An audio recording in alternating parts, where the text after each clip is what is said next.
Hello everyone. ನಾವಿವತ್ತು ಕ್ರಾಂತಿವೀರ Sangolli Rayanna railway ಸ್ಟೇಷನಲ್ಲಿದ್ದೀವಿ, ಮೆಜೆಸ್ಟಿಕ್ಕಲ್ಲಿ. ನಾವು ಇಲ್ಲಿಂದ 8ನೇ ನಂಬರ್ ಪ್ಲಾಟ್ಫಾರ್ಮಲ್ಲಿ ನಮ್ಮ ರಾಜಧಾನಿ ಎಕ್ಸ್ಪ್ರೆಸ್ ಇದೆ, ಅಲ್ಲಿಗೆ ನಾವು ಹೋಗ್ತಾ ಇದ್ದೀವಿ. ನಮ್ಮ ಪ್ರಯಾಣ ಇವತ್ತು ಗ್ವಾಲಿಯರ್ ಕಡೆಗೆ, ಮಧ್ಯಪ್ರದೇಶಲ್ಲಿ. ಸೊ ನಾವೊಂದು 15 ದಿವಸ ಟ್ರಿಪ್ಪನ್ನು ಅರೇಂಜ್ ಮಾಡ್ಕೊಂಡಿದ್ದೀವಿ. ಹಾಗಾಗಿ ಈಗ ನನಗೆ ರೈಲ್ವೆ ಸ್ಟೇಷನ್ಗೆ ಬಂದಿದ್ದೀನಿ. ತುಂಬಾ ಕ್ಲೀನಾಗಿ ನೀಟಾಗಿ ಮೇಂಟೈನ್ ಮಾಡಿದ್ದಾರೆ. ಈಗ ಸಮಯ ಸುಮಾರು ಸಂಜೆ 7:15 ಆಗಿದೆ. ನಮ್ಮ ಟ್ರೈನ್ ಇರೋದು 8 ಗಂಟೆಗೆ. ಸೊ ಇಲ್ಲಿ ನಮ್ಮದು B5 ಪ್ಲ್ಯಾಟ್ಫಾರ್ಮ್ ತನಕ ನಡ್ಕೊಂಡು ಹೋಗಬೇಕಾಗಿದೆ. ಸ್ವಲ್ಪ ದೂರ ನಡೀತಾ ಇದ್ದೀನಿ. ಒಳ್ಳೆ ಲೈಟಿಂಗ್ ಫೆಸಿಲಿಟಿ, ಯಾವುದೇ ಟೈಮ್ನಲ್ಲಿ ಬಂದರೂ ಕೂಡ ಆರಾಮಾಗಿ ಟ್ರೈನ್ಸ್ನ ನಾವು ಟ್ರ್ಯಾಕ್ ಮಾಡಿ ಹತ್ಕೊಂಡು ಪ್ರಯಾಣನ ಬೆಳೆಸ್ಬೋದು. ಪ್ರಯಾಣಿಕರಿಗೆ ಬೇಕಾದಂಥ ಫೆಸಿಲಿಟೀಸ್ ಎಲ್ಲ ತುಂಬ ಚೆನ್ನಾಗಿ ಅರೇಂಜ್ ಮಾಡಿದ್ದಾರೆ. AC 2 ಟೈರ್ ಕೋಚಲ್ಲಿ ನಮ್ಮ ಸೀಟ್ ಇರೋದ್ರಿಂದ ಸ್ವಲ್ಪ ಮುಂದಕ್ಕೆ ಬರುತ್ತೆ. ಸ್ವಲ್ಪ ಸಮಯದಲ್ಲೇ ನಮ್ಮ ಟ್ರೈನ್ ಬರುತ್ತೆ. ಸುತ್ತಮುತ್ತ ಎಲ್ಲ ತುಂಬಾ ಸ್ಟಾಲ್ಸ್ಗಳಿದೆ. ನಿಮ್ಗೆ ಏನಾದ್ರು ಅವಶ್ಯಕತೆ ಇದ್ದರೆ ಇಲ್ಲಿ ಪರ್ಚೇಸ್ ಮಾಡ್ಬೋದು. ಬಿಸ್ಕೆಟ್ಸು, ಚಿಪ್ಸು, ಸ್ನ್ಯಾಕ್ಸು ಏನಾದರೂ ಇದ್ದರೆ ಪ್ಲ್ಯಾನ್ ಮಾಡ್ಕೋಬೋದು. ಈಗ ನಮ್ಮ ಟ್ರೈನ್ ಬಂತು, ನಾವು ಬೋರ್ಡ್ ಆಗಿ ಹೊರಡ್ತಾ ಇದ್ದೀವಿ. ನಮ್ಮ ಒಂದು ಗ್ವಾಲಿಯರ್ ಕಡೆಗೆ ನಮ್ಮ ಪ್ರಯಾಣ ಶುರು ಆಗಿದೆ. ಈಗ ಸಮಯ 8 ಗಂಟೆ ಆಗಿದೆ. ಸೊ ಟ್ರೈನ್ ಹೊರಡ್ತಾ ಇದೆ. ಟ್ರೈನಲ್ಲೇ ನನಗೆ ಒಂದು ಡಿನ್ನರು, ಬ್ರೇಕ್ಫಾಸ್ಟು, ಸ್ನ್ಯಾಕ್ಸು ಮತ್ತು ಲಂಚು ಎಲ್ಲ ಅಲ್ಲಿ ಅರೇಂಜ್ ಆಗಿರೋದ್ರಿಂದ ನಾವೇನು ಪ್ಯಾಕ್ ಮಾಡ್ಕೊಂಡಿಲ್ಲ. ಬೆಂಗಳೂರು ಕ್ಲೈಮೇಟ್ ಸ್ವಲ್ಪ ಚಳಿಯಾಗಿದೆ. ಆಲೂಗೋಬಿ ಪಲ್ಯ, 3 ಚಪಾತಿ, ರೈಸು, ದಾಲು ಮತ್ತು ಒಂದು ಪನ್ನೀರ್ ಕರಿ, 1 ಕಪ್ಪು ಮೊಸರನ್ನು ಕೂಡ ಕೊಟ್ಟಿದ್ದಾರೆ. ಎಲ್ಲನೂ ಬಿಸಿ ಬಿಸಿಯಾಗಿದೆ. ಟೇಸ್ಟು ಕೂಡ ಚೆನ್ನಾಗಿದೆ, ಪರವಾಗಿಲ್ಲ. ಬಿಸಿ ಬಿಸಿ ಆಗುಂದೆ.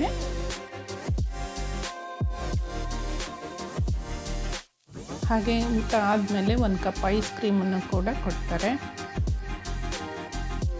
Good morning. ನೆಕ್ಸ್ಟ್ ಡೇ ಬೆಳಗ್ಗೆ ನಾವು ಫುಲ್ ಡೇ ಇವತ್ತು ನಾವು ಟ್ರೈನಲ್ಲೇ ಟ್ರಾವೆಲ್ ಮಾಡಬೇಕು. ಈಗ ಬೆಳಗ್ಗೆ ಸುಮಾರು 6ರಿಂದ 6:30 ಆಗಿದೆ. ನಾವು ಸಿಕಂದ್ರಾಬಾದ್ ಹತ್ತಿರ ಟ್ರಾವೆಲ್ ಮಾಡ್ತಾ ಇದ್ದೀವಿ. ನಾವು ಗ್ವಾಲಿಯರ್ಗೆ ಇವತ್ತು ಮಧ್ಯರಾತ್ರಿ 1:30ಗೆ ತಲುಪೋದು. ಹಾಗಾಗಿ ಇವತ್ತು ಪೂರ್ವ ದಿವಸ ನಾವು ಟ್ರೈನಲ್ಲೇ ಟ್ರಾವೆಲ್ ಮಾಡಬೇಕಾಗುತ್ತೆ. ನಮ್ಮ ಜೊತೆಗೆ ಇರೋವಂಥ ಸಹಾಯ ಪ್ರಯಾಣಿಕರ ಜೊತೆಗೆ ಮಾತುಕತೆ ಮಾಡಿಕೊಂಡು ತುಂಬ ಚೆನ್ನಾಗಿ ಟೈಮ್ ಸ್ಪೆಂಡ್ ಮಾಡಿಕೊಂಡು ಎಂಜಾಯ್ ಮಾಡ್ತಾಯಿದ್ದೀವಿ. ತುಂಬಾ ಖುಷಿಯಾಗಿ ಟ್ರಾವೆಲ್ ಮಾಡ್ತಾಯಿದ್ದೀವಿ. ಈಗ ನಾವು ವರ್ಧಾ ರಿವರ್ ಅನ್ನೋ ನದಿ ಮೇಲೆ ಹೋಗ್ತಾ ಇದ್ದೀವಿ. ಇದಕ್ಕೆ ದೊಡ್ಡ ಬ್ರಿಡ್ಜನ್ನು ಕೂಡ ಕಟ್ಟಿದ್ದಾರೆ.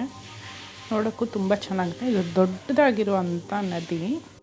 ಬೆಳಗ್ಗೆ ಬ್ರೇಕ್ಫಾಸ್ಟ್ಗೆ ಕಟ್ಲೆಟ್ಟು, ಬ್ರೆಡ್ ರೋಸ್ಟು ಕೊಟ್ಟರು, ಬಟರು ಎಲ್ಲ ಕೊಟ್ಟಿದ್ದಾರೆ. ಇದಾದಮೇಲೆ ಮತ್ತೆ ಲಂಚನ್ನು ಕೂಡ ಕೊಟ್ಟರು.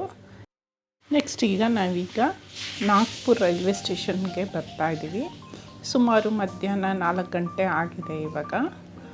ಸೊ ಇಲ್ಲಿ ಒಂದು 10 ನಿಮಿಷ ನಿಮಗೆ ಬ್ರೇಕ್ ಕೊಡೋದ್ರಿಂದ ಇಲ್ಲಿ ಹಾಲ್ಟ್ ಮಾಡ್ತಾರೆ. ರೀಫಿಲ್ಲಿಂಗು, ವಾಟರ್ ರೀಫಿಲ್ಲಿಂಗ್ ಎಲ್ಲ ಮಾಡ್ಕೋಬೇಕಾಗಿರತ್ತಲ್ಲ, ಹಾಗಾಗಿ ಇನ್ನು 10 ಮಿನಿಟ್ಸ್ ಟೈಮ್ ಸಿಗುತ್ತೆ. ಸೊ ಇಲ್ಲಿ ನಾಗ್ಪುರಲ್ಲಿ ಫೇಮಸ್ ಅಂದರೆ ಆರೆಂಜಸ್ ಅಲ್ವಾ. ಸೊ ನಾವು ಕೂಡ 1 ಪ್ಯಾಕೆಟ್ ಆರೆಂಜನ್ನ ಪರ್ಚೇಸ್ ಮಾಡಿದ್ವಿ. ಆಲ್ಮೋಸ್ಟ್ ಬೆಂಗಳೂರಲ್ಲಿರೋವಂಥ ರೇಟೇ 1 kgಗೆ 100 ರೂಪೀಸ್ ಚಾರ್ಜ್ ಮಾಡಿದ್ರು. ಆದರೆ ಹಣ್ಣು ತುಂಬ ಟೇಸ್ಟಿಯಾಗಿದೆ. ಈಗ ನಾವು ಮಧ್ಯರಾತ್ರಿ 1:30 ಆಗಿದೆ, ಗ್ವಾಲಿಯರ್ಗೆ ತಲುಪಿದ್ವಿ. ಟ್ರೈನನ್ನು ಇಳಿದು ನಾವು ಒಂದು ಆಟೋನ ಹಿಡ್ಕೊಂಡು ಒಂದು ಹೋಟೆಲ್ ರೂಮ್ ಕಡೆಗೆ ಹೋಗೋಣ ಅಂತ ಹೊರಡ್ತಾ ಇದ್ದೀವಿ. ತುಂಬ ಉದ್ದವಾಗಿರುವಂಥ ಪ್ಲ್ಯಾಟ್ಫಾರಮು. ಸ್ವಲ್ಪ ದೂರ ಮುಂದೆ ನಡ್ಕೊಂಡು ಹೋಗಬೇಕಾಗತ್ತೆ. ನಾವು ಲಿಫ್ಟು ಲಗೇಜ್ ಎಲ್ಲ ಇರೋದ್ರಿಂದ ಲಿಫ್ಟಲ್ಲಿ ಹೋಗೋಣ ಅಂತ ಸ್ವಲ್ಪ ಮುಂದಕ್ಕೆ ಹೋಗ್ತಾ ಇದ್ದೀವಿ. 8 ಡಿಗ್ರಿ ಟೆಂಪ್ರೇಚರ್ ಇರೋದ್ರಿಂದ ತುಂಬ ಚಳಿ ಕೂಡ ಇದೆ. ಬೆಚ್ಚಗೆ ಪುಲ್ಲೋವರು, ಸ್ವೆಟರ್ಸು ಎಲ್ಲ ಹಾಕ್ಕೊಂಡಿದ್ದೀವಿ. ಇದು 0 ಡಿಗ್ರಿಗೂ ಹೋಗೋ ಚಾನ್ಸಸ್ ಇದೆ ಅಂತ ಹೇಳ್ತಾ ಇದ್ದಾರೆ. ನೋಡಿ, ಈಗ ನಾವು ಬಂದು ಟ್ರೈನ್ ಹೊರಡ್ತು. ಇದು ಬೆಂಗಳೂರು ಡೆಲ್ಲಿ ಎಕ್ಸ್ಪ್ರೆಸ್ಸು, ರಾಜಧಾನಿ ಎಕ್ಸ್ಪ್ರೆಸ್ ಟ್ರೈನು. ಸೊ ಇದು ಡೆಲ್ಲಿ ಕಡೆಗೆ ಹೋಗ್ತಾ ಇದೆ. ನಾವು ಗ್ವಾಲಿಯರಲ್ಲಿ ಇಳ್ಕೊಂಡು ಇವತ್ತು ನಮ್ಮದು ಸೈಟ್ ಸೀಯಿಂಗ್ ಎಲ್ಲ ಗ್ವಾಲಿಯರಲ್ಲಿರುತ್ತೆ. ಸೊ ಹಂಗಾಗಿ 1:30 ಆಗಿರೋದ್ರಿಂದ ನಾವು ಹೋಟೆಲ್ಗೆ ಹೋಗಿ ಸ್ವಲ್ಪ ಅಲ್ಲಿ ರೆಸ್ಟ್ ಮಾಡಿ ಬೆಳಗ್ಗೆ ನಮ್ಮ ಒಂದು ಸೈಟ್ ಸೀಯಿಂಗ್ ಪ್ರೋಗ್ರಾಮ್ನ ಶುರು ಮಾಡ್ತೀವಿ. ಗ್ವಾಲಿಯರಲ್ಲಿ ದೊಡ್ಡ ಫೇಮಸ್ ಫೋರ್ಟ್ ಇರೋದ್ರಿಂದ ಆ ಫೋರ್ಟು, ಮ್ಯೂಸಿಯಮ್ಮು ಎಲ್ಲ ಇವತ್ತು ಹೋಗೋ ಪ್ಲ್ಯಾನ್ ಇದೆ. ಸೊ ಇನ್ನು ನೋಡಿ, ಇನ್ನೂ ಜನ ಎಲ್ಲ ಅಲ್ಲೇ ಹೊತ್ಕೊಂಡು ಮಲ್ಕೊಂಡಿದ್ದಾರೆ, ಚಳಿ ತಡಿಯೋಕ್ಕಾಗ್ತೀರ. ಇಲ್ಲಿ ಸುತ್ತಮುತ್ತ ಟ್ಯಾಕ್ಸಿ, ಆಟೋ ಎಲ್ಲ ಇಮ್ಮಿಡಿಯೇಟ್ ನೀವು ಯಾವುದೇ ಟೈಮ್ನಲ್ಲಿ ಬಂದರೂ ಕೂಡ ನಿಮಗೆ ಸಿಗುತ್ತೆ. ಮಿನಿಮಮ್ ಚಾರ್ಜ್ ಮಾಡ್ತಾರೆ. ನಾವಿರೋ ಹೋಟೆಲ್ಲು ಇಲ್ಲಿಂದ ರೈಲ್ವೆ ಸ್ಟೇಷನಿಂದ ಒಂದು 7 ಕಿಲೋಮೀಟರ್ಸ್ ದೂರದಲ್ಲಿದೆ. ಸೊ ಹಾಗಾಗಿ ಆಟೋ ತೊಗೊಂಡು ಹೋಗ್ತಾಯಿದ್ದೀವಿ. ಆಟೋನಲ್ಲಿ ಟ್ರಾವೆಲ್ ಮಾಡ್ತಾಯಿದ್ದೀವಿ. ಒಂದು 7 ಕಿಲೋಮೀಟರ್ಸು 200 ರೂಪೀಸ್ ಚಾರ್ಜ್ ಮಾಡಿದರು. ಆದರೆ ಇಡೀ ಸಿಟಿ ಫುಲ್ಲು ಲೈಟಿಂಗು ಇದು ಎಲ್ಲ ಇದೆ. ಜನ ಎಲ್ಲ ಮಧ್ಯರಾತ್ರಿ ಆದರೂ ಕೂಡ ಇಲ್ಲಿ ಓಡಾಡ್ತಾನೆ ಇದ್ದಾರೆ. ಕ್ಲೀನಾಗಿದೆ ಊರು.